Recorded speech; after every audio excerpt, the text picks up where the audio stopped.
चलो बच्चों, तो आज हम लोग हिंदी में चैप्टर नंबर 6 शुरू करें, जो चैप्टर का नाम है मेरी बीमारी श्यामा ने ली, और जिनके लेखक हैं हरिवंश राय बच्चन। हाँ, हरिवंश राय बच्चन ग्रेट लेजेंड अमिताभ बच्चन के फादर। ये हरिवंश राय बच्चन वो बहुत अच्छे लेखक और कवि हैं। उन्होंने एक कविता लिखी थी मधुशाला, जिनसे उनको बहुत नाम मिला था। वो बहुत फेमस हुए थे इस कविता से। और ये जो चैप्टर है ना, मेरी बीमारी श्यामा ने ली, ये इनकी आत्मकथा का एक अंश है। मीन्स आत्मकथा मीन्स कि जो ये ऑटोबायोग्राफी इन्होंने लिखी थी, हरिवंश राय बच्चन ने अपनी ऑटोबायोग्राफी लिखी थी, खुद अपनी ज़िंदगी की सब बातें लिखी थी। उसका एक पार्ट यहाँ पर है, जिसमें हरिवंश राय बच्चन वो अपनी पत्नी श्यामा के बारे में बताते हैं कि मेरी बीमारी श्यामा ने ले ली। क्या कहते हैं हम लोग इस चैप्टर में समझें। ये हरिवंश राय बच्चन ये कहते हैं कि इनको कभी बीमारी होती थी ना, तो ये बीमारी को दुलारते नहीं थे मतलब उस पर जो है वो ज़्यादा ध्यान नहीं देते थे कि भाई मुझे बीमारी हुई। अक्सर पता है काफ़ी लोग ऐसे होते हैं ना, जो ये कहते हैं कि यार जरा सी बीमारी हो गई ना तो पलंग पे लेट जाते, नहीं यार मुझे तो बहुत बीमारी है यार, मैं तो नहीं उठ सकता, मैं तो नहीं कर सकता काम, ऐसे कहते हैं। जबकि हरिवंश राय बच्चन वो ऐसे लोगों में नहीं थे। उन्हें तो बीमारी के कामों में, बीमारी के दिनों में और ज़्यादा काम करना पसंद था। ये कहते हैं कि इन्होंने कहीं पे गांधी जी के एक लेख में पढ़ा था कि गांधी जी कहते थे बीमार होना अपराध है, कि बीमार होना एक तरह का अपराध है, कि अगर हमें भगवान ने ये शरीर दिया है, उसे अगर हम लोग स्वस्थ न रखें, हेल्दी न रखें, मतलब ये हम लोग अपराधी हैं। और जो अगर अपराध करते हैं तो उन्हें सज़ा मिलती है ना। तो ये समझो कि भाई ये जो हमें बीमारी होती है ना, वो एक तरह की हमारे लिए सज़ा ही है कि हमने अपने शरीर को स्वस्थ नहीं रखा है। तो इसीलिए जब भी बीमारी होती ना, तो ये इन पे ध्यान ही नहीं देते। ये हरिवंश राय बच्चन ध्यान ही नहीं देते। छोटी मोटी बीमारियाँ, जुकाम, बुखार, खांसी, सिर दर्द, तो ये तो लेटते नहीं, उल्टा ज़्यादा काम करते थे। ये कहते हैं कि इनको याद है कि भाई एकदम जब बुखार होता ना, तो बुखार के दिनों में भी ये रात की ट्यूशन लेने के लिए जाते थे। हाँ, ये एक टीचर भी थे कि हरिवंश राय बच्चन वो कहते हैं कि जब उन्हें बहुत ज़्यादा बुखार होता ना, तो भी वो ट्यूशन करवाने के लिए जाते थे। वो कहते हैं कि भाई गरीबों को, मेहनत मजदूरी करने वालों को, कि भाई ये बीमार पड़ने का जैसे अधिकार ही नहीं है। भाई ये बीमारी ये तो भाई अमीरों के लिए है, गरीबों के लिए नहीं। गरीबों को तो हमेशा दिन रात काम करना पड़ता है। ये हरिवंश राय तब लिख रहे हैं कि जब उनकी कोई इकोनॉमिक कंडीशन इतनी अच्छी नहीं थी, वो कोई रिच नहीं थे आज जितने अमिताभ बच्चन हैं। उनके फादर को इतने रिच नहीं थे, उन्हें बहुत मेहनत करनी पड़ी थी। तो ये इसलिए ही कहते हैं कि जब इनको बुखार भी होता ना, तो भी आराम नहीं करते, ये तो काम करने निकल जाते थे। कि कभी कोई काम पर इनका शरीर छूकर कहता ना कि यार तुम्हें तो बुखार है, तो हरिवंश राय बच्चन सीधे से जवाब देते कि हाँ भाई बुखार भी है और मैं भी हूँ, कर रहे हैं ना दोनों काम। बुखार अपना काम कर रहा है, मैं अपना काम कर रहा हूँ, बराबर ना। तो ये अपने काम में ही लगे रहते। ये लेखक है ना, तो ये कहते हैं कि जब बुखार आता है ना, तो ये और अच्छी तरह से लिख पाते हैं। कहते बुखार में तो ये जानबूझकर और अच्छी तरह से लिखते हैं कि इन्होंने कितनी सारी कहानियाँ वो बुखार में ही लिखी हैं। वो कहते हैं कि इनकी फेमस बुक दो चट्टान, या तो दूसरी एक बुक सिसिफस बरक्स हनुमान, कि ये सब प्लूरिसी की बीमारी में, मतलब बुखार में ही इन्होंने लिखी थी। ठीक है। तो हरिवंश राय बच्चन कहते हैं कि जब ये उल्टा बीमार होते हैं ना, तो और अच्छी तरह से लिख पाते हैं और आराम से लिखते हैं। ये कहते हैं कि जब वो यंग थे, हरिवंश राय बच्चन जब यंग थे, तब तो ये बीमारी को ध्यान ही नहीं देते थे, कि उल्टा ये हमेशा जब भी इनके शरीर में कोई बीमारी आती ना, तो ये बीमारी को हरा देते मतलब कि उन्हें भगा ही देते थे। एक कहावत है कि विश्राम तिवारी ने ये कहा था कि मार के पीछे भूत भागे, और हरिवंश राय बच्चन इसको अपने हिसाब से कहते थे कि काम के पीछे बुखार भागे। ये हरिवंश राय बच्चन की फ़िलोसॉफ़ी थी। वो यही कहते थे कि जब बुखार है ना, तो उल्टा और ज़्यादा काम करते जाओ, कि जिससे वो बुखार पे ध्यान ही न जाए, खुद ब खुद वो बुखार चला जाएगा, है ना। हम लोगों को ये आदत है, ये हरिवंश राय बच्चन की सोच है, लेकिन हम लोगों को आदत है, ज़रा सी बुखार हो जाता है कि हम लोग तो बेड पे पड़ जाते हैं नहीं भाई, अब तो भाई जब तक ठीक ना हो, दवाई ववाई ना लें, तब तक हम लोग उठेंगे ही नहीं। ठीक है, तो ये सच बात है कि यार छोटी मोटी बीमारियां तो आती रहती है, कि उन पे ध्यान नहीं देना चाहिए, उल्टा और काम में लग जाना चाहिए कि जिससे ये बुखार साइड में ही हट जाए। लेकिन अब चैप्टर के पॉइंट पे चलें कि अब हरिवंश राय बच्चन कहते हैं कि इस बार जो इन्हें बुखार हुआ था ना, वो बुखार मामूली नहीं था। ये बुखार जो है वो पहले से अब थोड़ा सा बड़ा था। ये बुखार पिछले 9 महीनों से थोड़ा बहुत इन्हें जो है वो झटके दे रहा था। और इन्हें वो कहते हैं ना कि ये जैसे तूफान के पहले के झटके थे। पिछले 9 महीनों से ये हरिवंश राय बच्चन को थोड़ा बहुत बुखार आता जाता था, कैसे चढ़ना उतरना, लेकिन उन्होंने ध्यान नहीं दिया। लेकिन अब ये बुखार बहुत बढ़ गया है। अब इनके स्कूल बंद हो गए, ट्यूशन पे जाते थे लेकिन स्कूल बंद हो चुके थे, इनकम बंद हो चुकी थी काफ़ी, जो बुक्स लिखते थे ना उस बुक से भी कोई अच्छी इनकम नहीं थी अभी तक, सिर पर कर्जे चढ़ चुके थे इनके। इनका बुखार 10 दिन चला, 20 दिन चला, महीना चला, 2 महीना चला, कि भाई जुलाई का मंथ आ गया। वो ये कह रहे हैं कि भाई उस साल का जुलाई का महीना आ गया शुरुआत से लेकर अभी तक, कि अब बुखार के साथ ट्यूशन भी वो नहीं जाते थे। कि पहले तो ट्यूशन बन गया, लेकिन फिर वो कहते हैं ना कि अब तो भाई बुखार जो है वो भगाना ही है। तो अब इन्होंने क्या कर दिया कि भाई अब स्कूल में भी जाना शुरू कर दिया, कि भाई भले ही अब कितना भी बुखार है कि भाई वो तो काम करेंगे। हरिवंश राय बच्चन ने फिर से यही ठानी कि भले ना आता जाता हो बुखार, वो तो काम करेंगे। और इनको बुखार भी कैसा सेम बुखार होता था कि शाम को एकदम बुखार 101 102 डिग्री तक चढ़ जाता। सुबह जो है वो बिल्कुल भी बुखार नहीं, और शाम को 101 102 डिग्री का बुखार चढ़ जाता। इनके शरीर में कमज़ोरी दिन ब दिन बढ़ती जा रही थी, कभी कभी धीमी धीमी खांसी होती थी। कि भाई दवाइयाँ वो जो है वो ज़्यादा नहीं लेते थे। हाँ भाई, होम्योपैथिक दवाइयाँ, आयुर्वेदिक दवाइयाँ वो लेते थे। इतनी खांसी होती ना तो कभी कभी इनको मन में, ये हरिवंश राय बच्चन मन में सोचते थे कि कहीं मुझे तपेदिक तो नहीं हो गया। तपेदिक का मतलब होता है टीबी, है ना, टीबी। कि भाई ये मन ही मन सोच रहे कि कहीं मुझे टीबी तो नहीं हो गया। तो अगर हो गया हो तो फिर जो है वो फिर ये आयुर्वेदिक दवाओं से तो कुछ होगा ही नहीं, फिर तो काफ़ी उसका इलाज करना पड़ेगा। और जो है वो क्या कहते हैं कि भाई खर्चा और ज़्यादा। लेकिन के कहते हैं ना कि भाई शायद उस वक्त, ये कहते हैं कि भाई शायद उस वक्त जो है वो ये इनकी जीभ पर सरस्वती माता बैठी थी, कि जब ये अपनी पत्नी को ये कह रहे थे कि भाई श्यामा तुम्हारा बुखार मैं लेने जा रहा हूँ, कि भाई तुम्हारा बुखार मैं लेने जा रहा हूँ। इसका मतलब क्या कि उनकी पत्नी भी पहले कुछ बीमार थी और उसके बाद उनकी पत्नी ठीक होने लगी तो ये बीमार होने लगे। तो इसकी वजह से ये जैसे कहते हैं ना कि भाई हम लोग जब भी कुछ बोलते हैं ना तो शायद पूरे दिन में कोई एक बात हमारी सच हो जाती है। काफ़ी लोग ऐसा मानते हैं कि भाई पूरे दिन में कोई एक बात तो हमारी सच हो जाती है। तो है ना, ये उस वक्त शायद ये कह रहे हैं कि भाई इनके ज़ुबान पर भी वो सरस्वती माता बैठी होंगी, वो बात सच हो गई होगी कि भाई इन्होंने अपनी पत्नी को कहा था कि भाई तुम्हारा बुखार मैं लेने जा रहा हूँ। तो इसीलिए जैसे उनकी पत्नी ठीक होती जा रही थी और इन्हें बुखार होता जा रहा था, और इनका बुखार जो है वो बढ़ता ही जा रहा था। अब हरिवंश राय बच्चन का बुखार बढ़ता जा रहा था, और ये देखकर इनकी पत्नी को बहुत चिंता जा रही थी।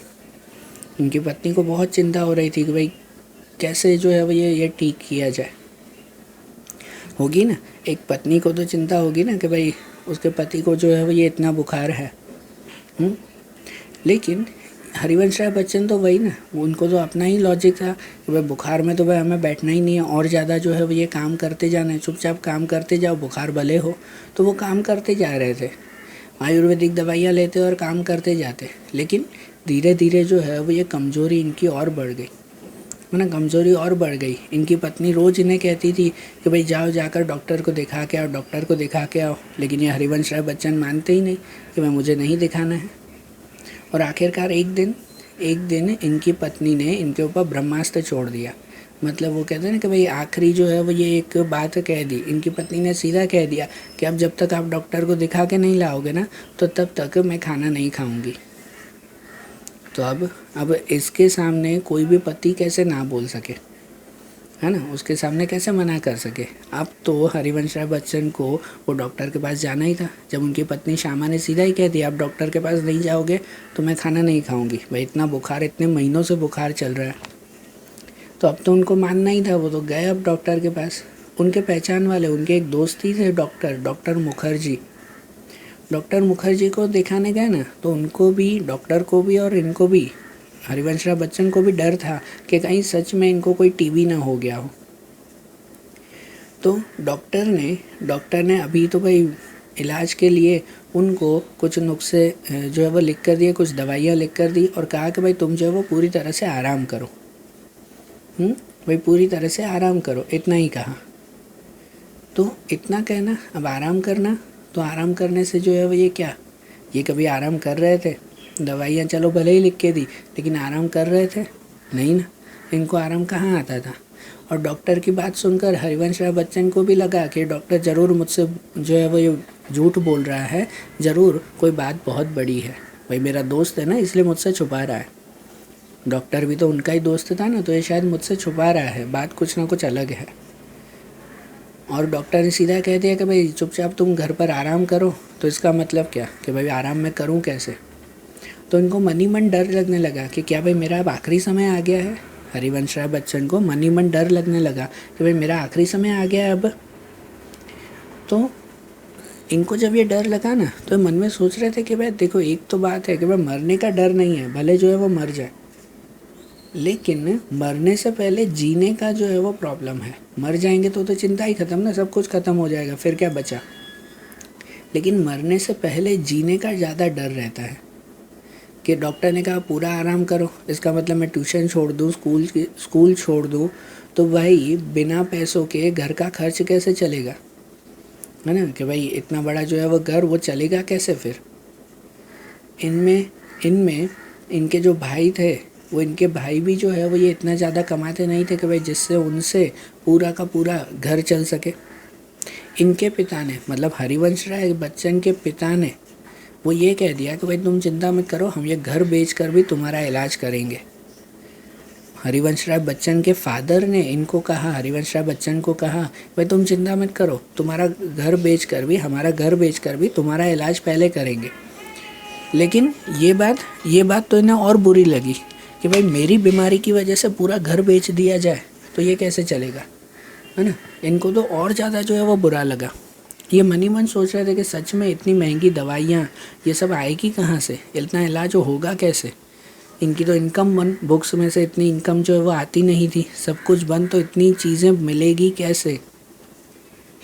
जब श्यामा को, मतलब कि हरिवंश राय बच्चन की वाइफ को जब ये बात पता चली ना, तो वो पहले तो डर गई, लेकिन फिर उन्होंने खुद को संभाल लिया, खुद को मजबूत कर लिया और सीधा ही अपने पति को कह दिया कि भाई तुम चिंता मत करो, कि भाई हम संभाल लेंगे, भाई तुम चिंता मत करो।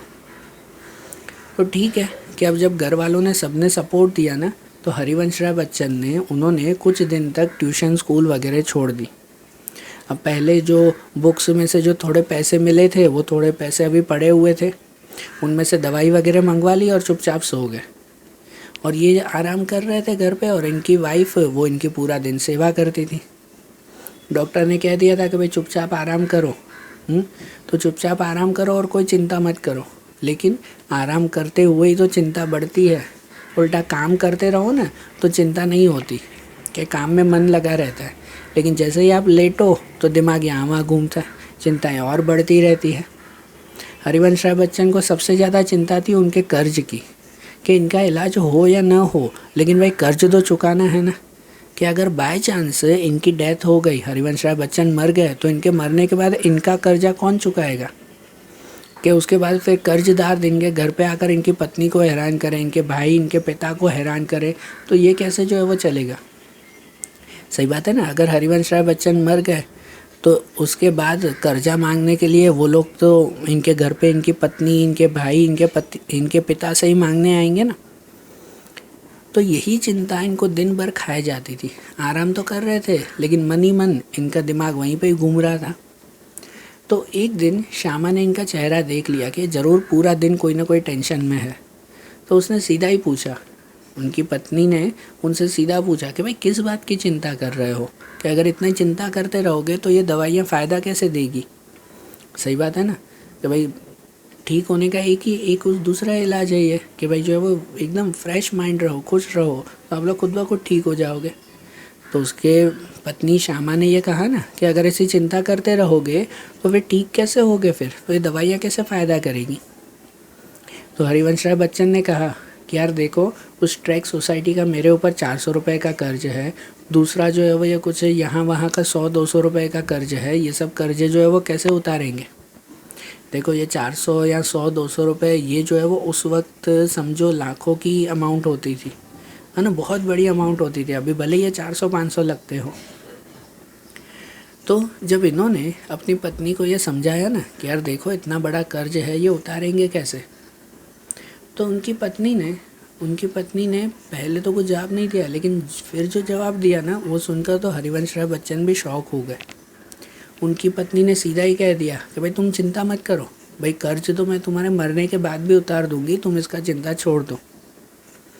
ये सुनकर हरिवंश राय बच्चन पूरे जैसे हिल गए कि जब एक पत्नी अपने पति को ये कहती हो ना कि भाई तुम चिंता मत करो, तुम्हारा कर्ज मैं उतार लूँगी, तो इसका मतलब उस पत्नी ने कितनी हद तक सोच के रखा होगा, कितनी हिम्मत मन में भर के रखी होगी। सही बात है ना, जब पत्नी अपने पति को ये कहती हो ना कि भाई तुम चिंता मत करो, कि भाई तुम्हारा कर्जा मैं देख लूँगी, फिर मैं उतार दूँगी, तो इसका मतलब उसके अंदर काफ़ी हिम्मत भरी हुई है, ऐसा कहेंगे। जब ये बात श्यामा ने हरिवंश राय बच्चन को कही ना, तो ये बात सुनकर हरिवंश राय बच्चन पूरे हिल गए। उनके मन में इतना उनको बुरा लगा कि भाई मेरा पूरा कर्जा मेरी पत्नी उतारेगी, कि भाई मैं अपनी पत्नी के ऊपर चिंता छोड़कर फिर मरूं, तो ऐसी ज़िंदगी कौन से काम की, है ना भाई, कौन से काम की कि भाई मैंने जो है वो अपनी पत्नी के लिए ज़िंदगी भर कुछ किया नहीं, अब मरने के बाद भी भाई मैं अपना कर्जा उनके ऊपर छोड़ के जाऊँ, तो ये कैसे चलेगा। उसने मन ही मन सोचा कि नहीं, ये गलत है, ऐसे नहीं होना चाहिए, कि भाई मैं अपना पूरा कर्जा अपनी पत्नी के लिए छोड़ के तो नहीं जाऊंगा, भले मेरी मौत हो जाए ना, कुछ भी हो, मैं पहले अपना कर्जा उतारूंगा, और उसके लिए मैं पहले कुछ भी करके अपने जीने का रास्ता ढूंढूंगा, भाई मैं जीऊँगा, मैं इतनी जल्दी नहीं मरने वाला। उसने मन ही मन सोच लिया कि नहीं, अब कुछ ना कुछ तो करना है, कोई ना कोई रास्ता तो ढूंढना ही पड़ेगा। कि लेकिन अब करे क्या, लेकिन अब जो है वो ये करे क्या, कि भाई मन में तो ठान लिया कि कोई ना कोई रास्ता तो ढूंढना है, लेकिन कैसे वो रास्ता, कि अब घर पे बैठे हुए 15 दिन हो चुके थे, सब पैसे खाली हो चुके थे, कि अब पिता को तो बोल नहीं सकते थे घर पे कि भाई घर बेचकर और भाई ये मेरी इलाज करवाओ, ये तो हरिवंश राय बच्चन को चलेगा ही नहीं, क्योंकि इस उम्र में अगर घर बेच दे तो उनके पिता भी घर बेचकर फिर रहेंगे कहाँ पर, अपना घर बेचकर कैसे दूसरे के जगह पर फिर रहने जाएं। तो नहीं, ये तो उन्होंने मना कर दिया कि घर तो नहीं बेचेंगे, तो फिर किया क्या जाए, अब करे क्या। तो आखिरकार इनको एक रास्ता मिला। इन्होंने सोचा कि ठीक है, अब यही रास्ता जो है वो इन्होंने अपनाना है। ये क्या किया इन्होंने पता है, सबसे पहले अपने डॉक्टर के पास गए, डॉक्टर B.K. मुखर्जी, उनके पास गए। डॉक्टर के पास जाकर पहले इन्होंने सीधा ही कहा कि डॉक्टर साहब, कि भाई आप जो इलाज बोल रहे हो ना वो इलाज बहुत महंगा है, मेरे पास जो है वो इतने इलाज के पैसे नहीं हैं। डॉक्टर के पास जाकर हरिवंश राय बच्चन ने सीधे ही कह दिया, मेरे पास इलाज के पैसे नहीं है, क्या करूं। तो अब ये कुछ सोचे या कहे ना, इससे पहले वो जो डॉक्टर थे वो डॉक्टर भी थोड़े से मुँह फट थे, कुछ भी बोल देते थे। तो उस डॉक्टर ने सीधे ही कह दिया कि पैसे नहीं है ना तो जाओ मरो। फिर डॉक्टर ने हरिवंश राय बच्चन को सीधे ही कह दिया, पैसे नहीं है तो जाओ मरो फिर, बराबर। ये हरिवंश राय बच्चन ये सुनकर पूरे जोश में आ गए। पता है, हरिवंश राय बच्चन उस डॉक्टर के पास जानबूझकर ये सुनने के लिए ही गए थे, क्योंकि हरिवंश राय बच्चन को है ना एक चुनौती से ही, एक ऐसी जो क्या कहते हैं कि एक ऐसा जो चैलेंज हो ना, उससे ही इनको नई ताकत मिलती थी। तो ये जानबूझकर डॉक्टर के पास गए थे ये सुनने के लिए कि डॉक्टर मुझे बोले कि जाओ मरो, बराबर ना। हम में कैसे होता है, कोई अगर कोई हमें बोल देता है ना कि भाई तुम तो ये कर ही नहीं सकते, तो उसके बाद हम में डबल एनर्जी आ जाती है कि भाई उसने बोला कैसे कर नहीं सकते, अब तो देखो ना मैं उसे करके दिखाता हूँ। करते हैं ना हम लोग ऐसा। हाँ, सामने वाला खाली बोले ना हमें कि भाई तुमसे तो ये नहीं होगा, तो हम में डबल एनर्जी आ जाती है। हम दे रहे तू देख अब मैं कैसे करके दिखाता हूँ। तो यही सुनने के लिए हरिवंश राय बच्चन जानबूझ के डॉक्टर के पास गए और उसको कहा कि भाई मेरे पास पैसे नहीं है, क्या करूँ। तो डॉक्टर ने कहा कि पैसे नहीं है तो जाओ मरो। ये सुनकर अब उनको और जोश आ गया कि डॉक्टर ने कैसे कहा जाओ मरो, अब देखो मैं अब उसे जी कर दिखाऊंगा। अब मैं डॉक्टर को दिखाऊंगा कि देखो मैं बिना मरे ही भाई जो है वो जी कर अब काम करूंगा। तो यही सुनने के लिए तो वो गए यहाँ पर। अब ये जो नया जोश आ गया ना, अब जोश से उन्होंने दूसरा काम किया कि भाई काफ़ी टाइम पहले इस हरिवंश राय बच्चन को याद आया, काफ़ी समय पहले इनके एक पड़ोसी ने, है ना, एक पड़ोसी मुक्ता प्रसाद ने इनको लुई कोने का एक पानी का इलाज बताया था। लुई कोने का इलाज, लुई कोना वो इलाज कहलाता है ना, जो चाइनीज़ एंड जापानीज़ एक इलाज है कि जिसमें गर्म पानी का इलाज होता है। गर्म पानी का इलाज कि आप हर सुबह जो है वो ये सिर्फ 1 गिलास भी अगर आप लोग गर्म पानी पियो ना, तो उससे आपकी हर बीमारी, बड़ी से बड़ी बीमारी भी ठीक हो सकती है। ये सच्ची इलाज है। और ये इलाज उनको याद आया, उन्होंने कहा कि चलो ठीक है अब तो भाई इसके थ्रू ही कुछ करेंगे। और दूसरा कि इन्होंने देखा कि भाई आयुर्वेदिक इलाज शुरू किया, क्योंकि डॉक्टर को तो मना कर दिया कि अब मेरे पास पैसे नहीं है, दवाइयाँ तो लेनी नहीं है, तो आयुर्वेदिक घर का इलाज इन्होंने शुरू कर दिया। कि उसमें उन्होंने क्या कहते हैं कि भाई जिसको ये टीबी की बीमारी हो ना, तो उसे दूध, घी, मक्खन, अंडा ये ज़्यादा से ज़्यादा दिया जाता था, तो उन्होंने वो खाना शुरू कर दिया। और इसके अलावा सब्जियां, फल, जो चने, गेहूँ, ये सब भी ज़्यादा से ज़्यादा खाना था। जो तेल वाली चीज़ें आती है ना वो मना करनी थी। तो इन्होंने क्या किया कि बिना कोई दवाई का खर्च, कुछ भी दवाई के बिना, सिर्फ अपना फूड बदला, फूड हैबिट बदली, खाना बदला और अपनी बॉडी पे ध्यान दिया। फिर तो उनके हिसाब से जो है वो अपना काम उन्होंने शुरू कर दिया। कुछ ही दिनों में तो ये स्कूल भी जाने लगे। अभी ट्यूशन बंद था, सिर्फ स्कूल जो है वो जाने लगे। अभी थोड़ी बहुत जो बुक्स थी ना उससे भी थोड़ा थोड़ा जो आता रहता था उन पैसों का वो यूज़ करने लगे। कि दिन भर वो अपनी बॉडी की, अपने हेल्थ की बहुत केयर करने लगे। और इस केयर में जो है उनका सबसे ज़्यादा जो ध्यान देती थी वो कौन, उनकी पत्नी श्यामा। कि उसके पति जो भी काम करते ना उसकी पत्नी उसकी सपोर्ट करती थी कि चलो ठीक है तुम ये काम करो। और सच में कि इसी जो कहते हैं ना विलिंग पावर थी, हरिवंश राय बच्चन ने ठान लिया था कि मुझे ज़िंदा रहना है, मैं इतनी आसानी से नहीं मरूंगा भाई। ये जो विलिंग पावर थी ना, उससे सच में एक बहुत बड़ा चमत्कार हुआ कि वो जल्दी ही ठीक हो गए। वो काफ़ी जल्दी हरिवंश राय बच्चन ठीक हो गए। लेकिन आपको पता है इसके पीछे ये हुआ कि जितने दिन इनका इलाज चल रहा था ना, शायद उतने दिन है ना पीछे उनकी पत्नी श्यामा बीमार थी।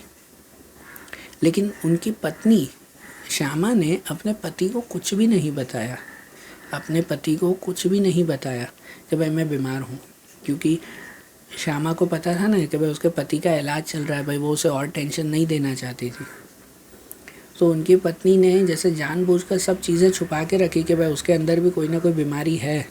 वो चुपचाप अपने पति का इलाज करती रही और फाइनली उसके पति अच्छी तरह से ठीक हो गए। उनके अंदर टीबी का नामो निशान मिट गया, टीबी की बीमारी पूरी तरह से हट गई।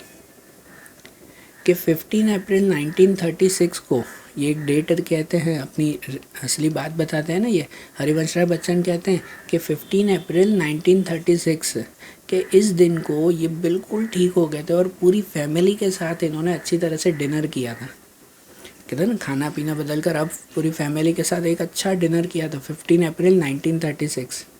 लेकिन यही दिन था जब रात को उन्होंने अपनी फैमिली के साथ खाना खाया था और दूसरे दिन सुबह उनकी पत्नी बेड पे चढ़ी गई, मतलब कि भाई वो बहुत बीमार हो गए।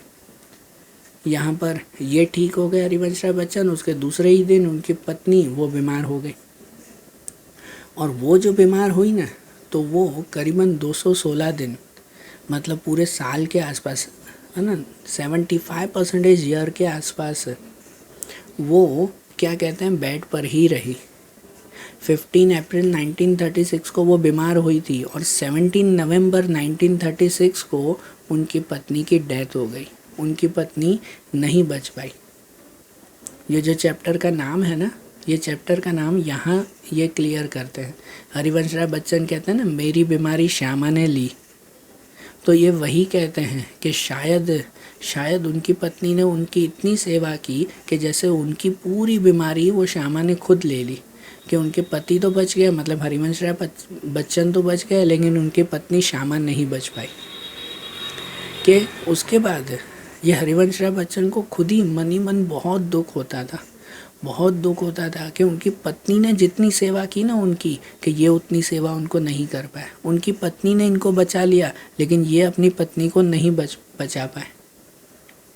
कि क्या करें वो, कि भाई अब तो उनके हाथ में भी नहीं था, कि वो खुद जिंदा थे ना, तो भी अब उनको मन ही मन दुख हो रहा था कि भाई उनकी पत्नी ने क्यों ऐसा किया, कि उनकी पत्नी क्यों चली गई।